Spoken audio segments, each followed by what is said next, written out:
Hello students, my self Ravindra Sharma and मैं आपको पढ़ाऊंगा फिजिक्स। बहुत इजी सब्जेक्ट है, बिल्कुल चिंता मत कीजिए। लास्ट जो प्रीवियस लेक्चर हमने देखा था वो था lecture 1, chapter number 1, standard number 11। आज हम स्टार्ट करेंगे लेक्चर नंबर 2। ऑलमोस्ट हमने चैप्टर 1 में जो सारी बातें थी बेसिक वो सारी पढ़ ली।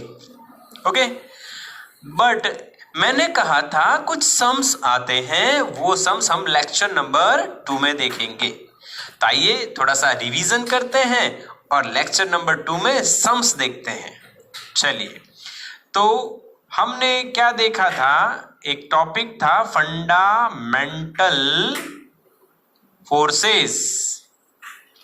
इसके अलावा हमने क्या स्टडी किया था, what is physics, why we have to use physics, physics is the king of the science, queen mathematics, ये सब बातें हमने देखी थी।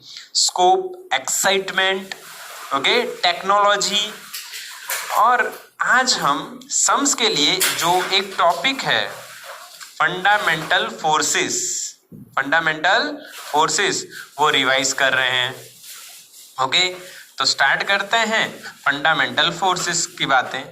तो we have total 4 number of fundamental forces. First one is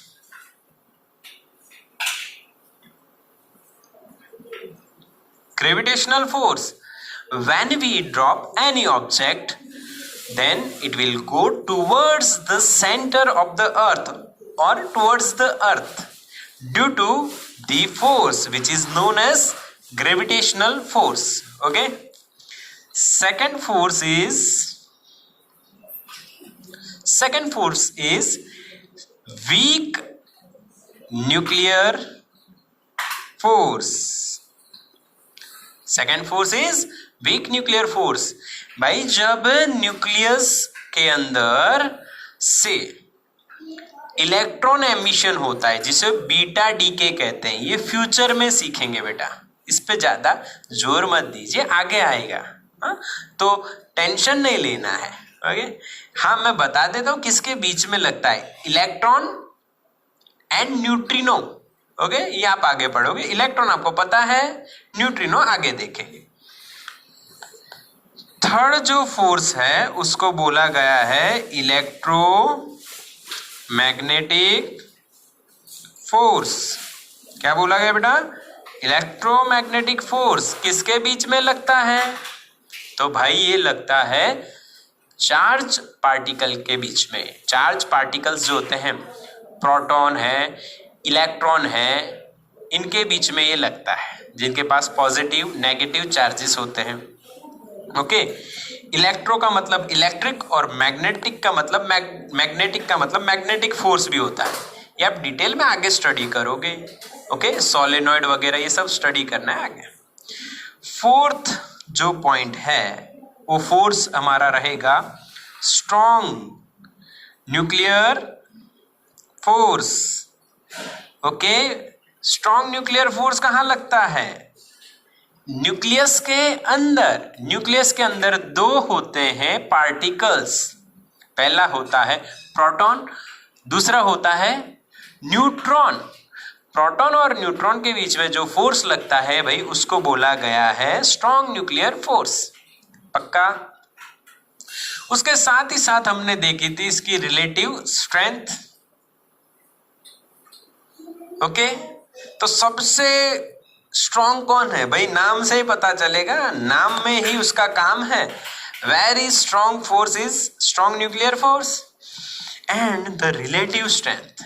अब रिलेटिव स्ट्रेंथ के लिए आपको किसी एक की चीज, एक की वैल्यू, किसी भी एक की वैल्यू आपको कितनी लेनी पड़ेगी? 1। तो इन चारों में से स्ट्रॉन्ग की कितनी मानी गई? 1 स्ट्रेंथ। भाई, आप इसकी भी 1 ले सकते थे, उसके हिसाब से इनकी स्ट्रेंथ बनती। साइंटिस्टों ने स्ट्रॉन्ग न्यूक्लियर की 1 ली, तो उसके हिसाब से इनकी, इसके रिस्पेक्ट में इनकी वैल्यूज कितनी मिली, ही वही हमें देखना है। इसकी मिली 10⁻⁻²। वीक की 10⁻⁻13 और ग्रेविटेशन की 10⁻38। ये आपको याद रखना है। ओके, 1, अच्छा 1 को आप लिख सकते हो 10 की 0 पावर। ओके, 10 की 0 -2 -13 एंड -38। क्लियर है ये आपको इतना याद रखना है। ओके, फिर इनकी जो रेंज है वो भी हमने देखी थी, ग्रेविटेशनल और इलेक्ट्रोमैग्नेटिक। इन दोनों की रेंज होती है इनफाइनाइट, कोई सीमा नहीं है, there is no limit. Okay, for this two forces. और ये जो दो फोर्स हैं इनकी लिमिट है अराउंड द न्यूक्लियस। ये वेरी शॉर्ट 10⁻⁻16 और ये शॉर्ट रेंज 10⁻⁻15 मीटर। ये प्रीवियस लेक्चर में ये हमने पूरा चार्ट बनाया था। अगर आपने वो लेक्चर नहीं देखा है तो मेरी चैनल पे जाइए, जय ओम इंस्टीट्यूट ऑफ फिजिक्स, और उस पे ये पूरा लेक्चर 1 जो आपको है इससे पहले वाला वो मिल जाएगा। देखिए अच्छी तरह से समझ। ओके, अब बात करते हैं इसमें से कौन से सम्स आते हैं। अब कई बच्चे जो पढ़ चुके हैं 11th अगर देख रहे हैं वीडियो या किसी की सलाह लो तो वो फर्स्ट चैप्टर को इग्नोर करते हैं। हम भी कर सकते थे, कोई बात नहीं, बट नीट और जेई में आपके जो क्वेश्चन है एनसीईआरटी में से आने वाले हैं और उसमें ये चैप्टर है। और अगर इसमें से क्वेश्चन बना तो आपको 100% आएगा ही, क्योंकि आपके लिए बना दिया है एकदम सिंपल लॉजिक। पहला क्वेश्चन मैं यहां पे लिख रहा हूं, देखना ध्यान से समझना है। जो वीक न्यूक्लियर फोर्स है is equals to into gravitational force. अब यहां पे मैं पूरा नहीं लिख रहा हूं, मैं शॉर्ट में पॉइंट कर करके लिख रहा हूं, आप समझ जाओगे। ओके, तो weak nuclear force is equals to blank into gravitational force. Relative strength की बात कर रहे हैं, तो अब यहां पे we have relative strength of weak nuclear force कितनी है 10⁻⁻13 और ग्रेविटेशन की 10⁻⁻38। तो इसका प्रोसीजर समझ लीजिए, ग्रेविटेशनल को नीचे ले आइए,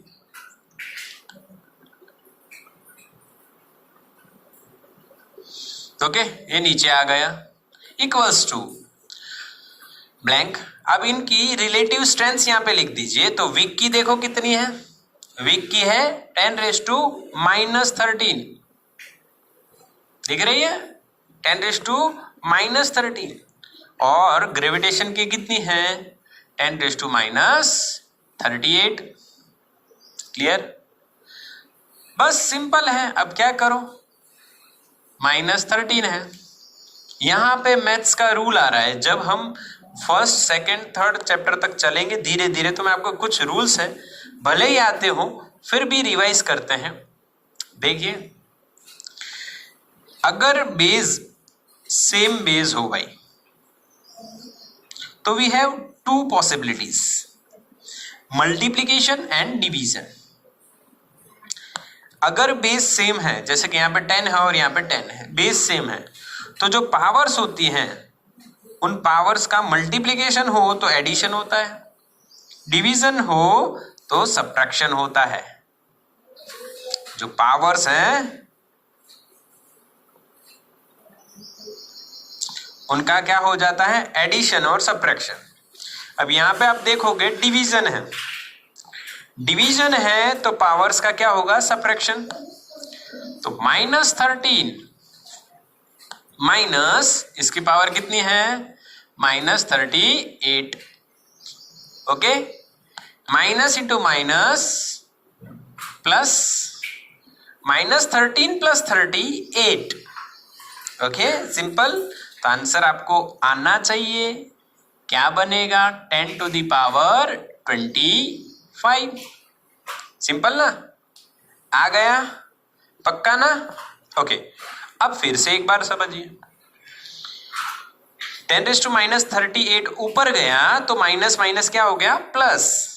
तो ये आप डायरेक्ट भी याद रखिए, कोई भी ऐसी वैल्यू हो 10 की पावर, चाहे कोई भी पावर हो, उसको नीचे से ऊपर डिनोमिनेटर से न्यूमरेटर में ले जाते हैं, तब पावर की जो साइन होती है वो चेंज हो जाती है। नीचे माइनस थी, अब ऊपर क्या हो गई प्लस, प्लस होती तो क्या हो जाती माइनस। ओके, और 38 माइनस 13 आप सिंपली कर सकते हो। 38 में से एक ट्रिक बताता हूं, ध्यान से समझिए।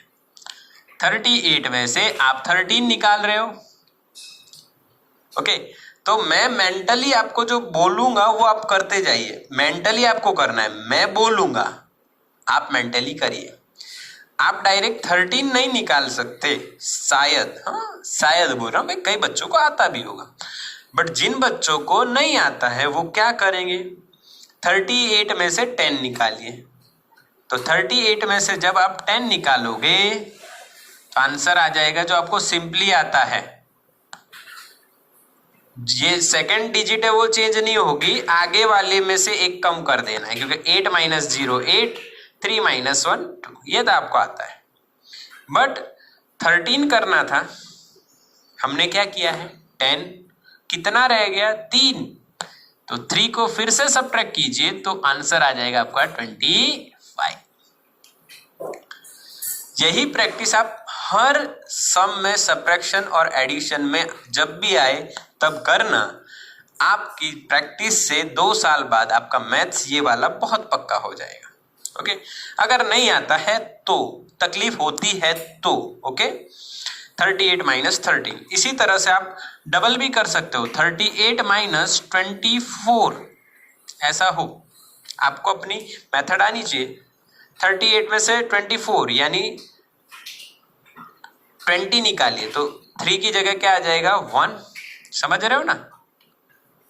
पर आपको कितने निकालने थे 38 में से 24, तो 24 के लिए 2 बार 10 10 निकाल लीजिए, 28 एंड 18 हो जाएगा। अब 38 में से आपने 20 निकाले तो 18 आ गया, बट 24 निकाले तो 4 और निकाले तो 18 माइनस 4 करना है आपको फिर से, तो 18 माइनस 4 आपका आंसर क्या आएगा 14, तो यहाँ पे क्या आएगा आंसर 14। अगर सीधा आता है तो भी चलेगा, ये ट्रिक है। कहीं रुको, कहीं डिफिकल्टी हो आपको तो इस तरह से सॉल्व कीजिए, पक्का। और ये रूल्स जो हैं दोनों, ये भी आपको आने चाहिए। तो ये हमारा आंसर पहला हो गया सॉल्यूशन 10⁻25। ओके, अब इसमें दूसरा क्या होता है, दूसरा एक एग्जाम्पल देखते हैं जिसमें ये जो पावर का जो आंसर है वो प्लस की जगह माइनस आए, ऐसा एक एग्जाम्पल देखते हैं। चलिए, ओके, अब मैं यहां लिख रहा हूं weak nuclear force is equals to blank into electromagnetic force. Okay, procedure same रहेगी, weak nuclear force upon electromagnetic force. Weak nuclear force की स्ट्रेंथ देखो कितनी है, रिलेटिव स्ट्रेंथ 10⁻⁻13, और इलेक्ट्रोमैग्नेटिक की कितनी है 10⁻⁻2। समझ रहे हो, तो ये 10⁻⁻13 और ये 10⁻⁻2। ओके, अगेन बेस सेम है, तो पावर्स का क्या हो जाएगा सब्ट्रैक्शन, -13 माइनस -2, तो ये तो प्लस हो गया। कितना आंसर आया देखो 10⁻⁻11, यहां पे लिखा जाएगा 10⁻⁻11। अब इसका जो मीनिंग है वो क्या हुआ, week nuclear force is 10⁻⁻11 times electromagnetic force. क्यों ऐसा माइनस पावर आया, क्योंकि इलेक्ट्रोमैग्नेटिक फोर्स जो है वो वीक फोर्स से स्ट्रॉन्ग है, वीक न्यूक्लियर से स्ट्रॉन्ग है, बट यहां पे उल्टा किया है, उल्टा क्वेश्चन दिया है, इसलिए हमारा आंसर माइनस पावर में आ रहा है। पक्का समझ में आया। इसका मतलब यहां पे एक लॉजिक सेट हो जाएगा, एक लॉजिक बन जाएगा। 10 की पावर अगर पॉजिटिव है और 10 की पावर अगर नेगेटिव है तो पॉजिटिव आता है तो स्ट्रॉन्ग है, नेगेटिव आता है तो सामने जो टर्म है लेफ्ट हैंड साइड पे वो राइट हैंड साइड वाले फोर्स से अगर पॉजिटिव पावर है तो स्ट्रॉन्ग है, अगर 10 की पावर नेगेटिव है तो वीक है। इसका मतलब ये वाला वीक है और ये वाला स्ट्रॉन्ग है। पक्का? बिल्कुल। ओके, और भी बहुत सारे कॉम्बिनेशन बन सकते हैं, आप घर पे ट्राई कीजिए, ये आपको कोई मैसेज में मैं सीट सेंड कर दूंगा, उसमें आप देख लेना। क्लियर हो गए? पक्का ना? ओके, अब नेक्स्ट एक छोटा सा टॉपिक है वो देखते हैं, जिसके भी सम्स आ सकते हैं। चलिए, तो यहाँ पे एक जो पैटर्न है वो मैं आपको बताता हूँ क्या पूछा जाता है। तो हमने देखा था लास्ट जो लेक्चर था, लेक्चर 1, उसमें हमने ऐसा देखा था फिजिक्स में बहुत सारा स्कोप है, स्कोप बहुत ज्यादा है, इसका मतलब रेंज भी बहुत ज्यादा है। साइंस लेने का रीजन यही है, उसमें स्कोप बहुत ज्यादा है। जो रैंकर लेवल बच्चे उनके लिए भी है, जो उनका जिनका रैंक नहीं बन पाता उनके लिए भी अच्छे स्कोप फ्यूचर में बन जाते हैं। ओके, तो इसीलिए साइंस लेना है। आसपास अपने फ्रेंड्स हो तो उनको भी समझा सकते हो, उनका इंटरेस्ट हो, बात ठीक है अलग सब्जेक्ट में, बट अगर वो कुछ कंफ्यूजन में है तो बेस्ट वे रहता है साइंस लेना, क्योंकि वहां पे बहुत सारा साइंस में आपके पास बहुत सारा स्कोप रहता है। ओके, नेक्स्ट में हम देखते हैं रेंज। फिजिक्स में जो अलग अलग क्वांटिटी होती है उनकी लेंथ जैसे रेंज होती है, फॉर एग्जांपल जो लेंथ होती है उसकी भी रेंज होती है। यानी बचपन से हम पढ़े हुए हैं भाई, स्केल होती है, फॉर एग्जांपल ऐसी स्केल हमने देखी हुई है। ओके, तो स्केल पे हम देखते हैं 0 to 15 सेंटीमीटर होती है, इसको हम फुट पट्टी बोलते हैं गुजराती वाले। हाँ, बट एक्चुअली में ये हाफ ऑफ द फीट है, एक फीट का आधा है, क्योंकि इस साइड हमें 0, 1, 2, 3, 4, 5 एंड 6 इंच है, ये इंच है, जिसपे कोई नंबर नहीं है वो इंच है। ओके, तो स्केल में छोटी से छोटी जो लेंथ है उससे बड़ी से बड़ी लेंथ कहाँ तक है? तो रेंज जो है लेंथ की वो स्टार्ट होती है 10⁻⁻14 मीटर न्यूक्लियस से। ओके, न्यूक्लियस की जो साइज होती है वो इस छोटे ऑर्डर की होती है, बहुत छोटे ऑर्डर, 10⁻14। कई जगह पे 10⁻15 भी लिखा होता है, वो अप्रोक्सीमेटली 15-14 तक चलती है। ओके, डन, कंफ्यूज नहीं होना है। और जो हमारी यूनिवर्स जो हमने मेजर की है, फिजिक्स में मेजर की गई है भाई, साइंटिस्ट विथ डिफरेंट मेथड्स जो मेजर की गई है वो 10⁻23 मीटर तक चलती है। Sorry, 10⁻26 10⁻26 -14 to 26। ओके, तो न्यूक्लियस से यूनिवर्स की जो लेंथ की जो रेंज है वो ये है। ओके, पक्का। सेकंड जो है भाई, सेकंड होता है लेंथ के बाद हम आपको बता देते हैं मास। बेटा, मास का जो रेंज है वो स्टार्ट होता है 10⁻³ kg। अब ये किसका ऑर्डर का मास है भाई? तो ये है इलेक्ट्रॉन, नाम तो आपने सुना ही है। इलेक्ट्रॉन का जो मास है वो होता है mass of electron 9.109 into 10⁻31 kg, but उसको -30 के ऑर्डर का माना गया है, इसीलिए कंफ्यूज होना नहीं है। -30 टू 10⁻55 kg, कितना? 55 kg। अगेन ये यूनिवर्स का मास है जो हमने अंदाजा लगाया। यूनिवर्स कहाँ पे एंड होती है तो हमें पता ही नहीं, बट ये हमने अंदाजा लगाया हुआ है। क्लियर हो गया? तो ये 2 पॉइंट हो गए, बिल्कुल क्लियर। अच्छा, अब इसमें आपको एक और क्वेश्चन पूछा जा सकता है, टाइम की रेंज क्या है। ओके, तो यहां पे आपको लेंथ पता है, लेंथ डिस्टेंस भी कह सकते हैं, तो डिस्टेंस पता है, टाइम फाइंड करना है। तो आप 9th 10th या कहीं पे 8 9 10 में आपने स्पीड का इक्वेशन सुना होगा, speed is equal to distance upon time. Okay, तो भाई स्पीड इज इक्वल टू होता है डिस्टेंस अपॉन टाइम। तो भाई जो अगर आपको टाइम फाइंड करना है तो डिस्टेंस जो है, टाइम इधर आ गया, स्पीड नीचे चली जाएगी। ओके, तो यहां पे आपको डिस्टेंस यानी जो लेंथ है वो हमारी लेनी है, रेंज जो दी है आपको यहां पे, और स्पीड है वो स्पीड ऑफ लाइट कितनी होती है बच्चों, 3 × 10⁸, ये आपको याद रखना है। ओके, स्पीड ऑफ लाइट निकालना भी सीख सकते हो, बट हमारे इसका देखना नहीं डिटेल में, तो इसको याद भी रख सकते हो। 2.99 समथिंग आता है, 3 ले लेते हैं उसको। ओके, इसको सी भी लिखा जाता है, speed of light can be written as सी।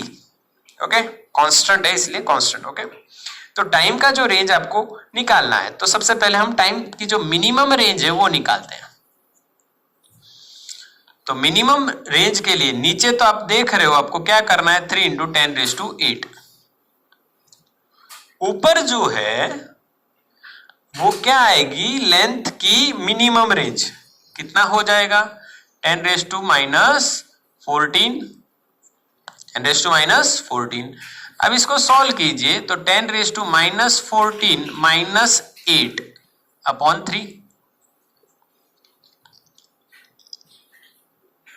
तो 10⁻² कितना हो जाएगा, -22/3, और टाइम का यूनिट क्या होता है, सेकेंड।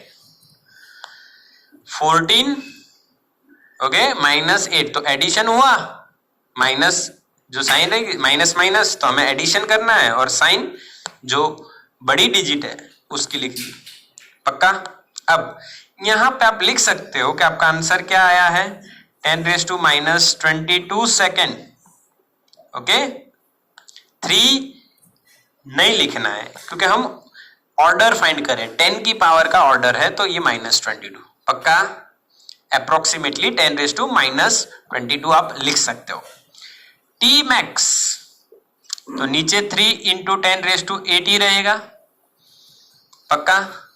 अब ऊपर देखिए, तो टाइम मैक्सिमम फाइंड करना है आपको यहां पे, टाइम मैक्सिमम, तो लेंथ भी कैसी होनी चाहिए, मैक्सिमम लेंथ ये रही, उसके मैक्सिमम रेंज ये रही, तो यहां पे लिखा जाएगा 10⁻26, और सॉल्व कीजिए, तो नीचे 3 ऊपर 10⁻26 में से 8 गए, तो कितना बचेगा, 18, कितना बचेगा, 18, और यूनिट क्या रहेगा, सेकेंड। तो सिंपली वो 10⁻18 है, वो हो जाएगी टाइम की maximum range, maximum value. Okay, तो यहां पे मैंने आपको सिखाया how to find out the range of the time.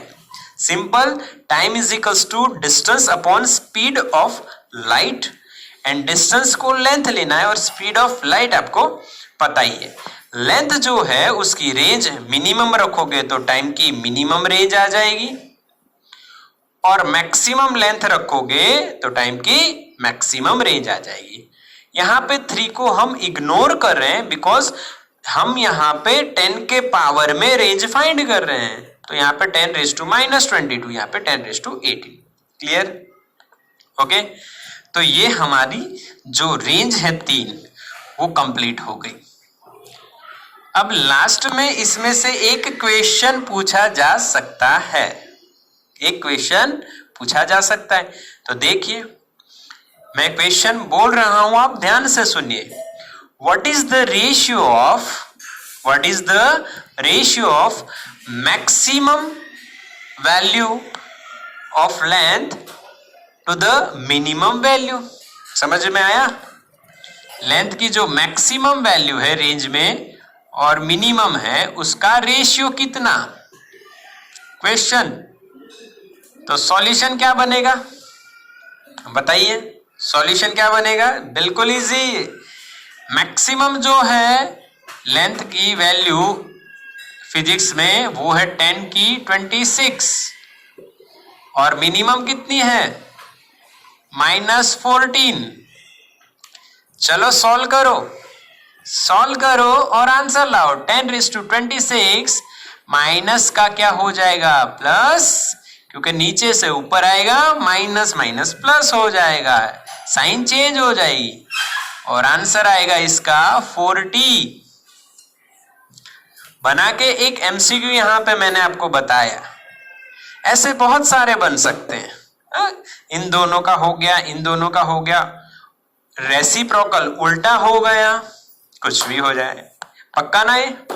तो यहाँ पे हमारा जो चैप्टर 1 था फिजिकल वर्ल्ड, उसके सम्स कुछ आ सकते हैं, वो प्रोबेबिलिटी है इनकी, वो मैंने आपको करवा दिया।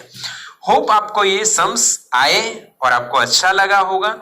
वीडियो अगर अच्छी लगी है तो अपने फ्रेंड्स को इसको शेयर कीजिए, लाइक कीजिए और सब्सक्राइब तो जरूर से कीजिए, जिससे आपको बेल आइकन है उसको प्रेस कीजिए और आपको नोटिफिकेशन मिल जाएंगे, नए नए लेक्चर्स मिलेंगे और ऐसे ही बढ़िया बढ़िया 11th के लेक्चर्स मिलते जाएंगे।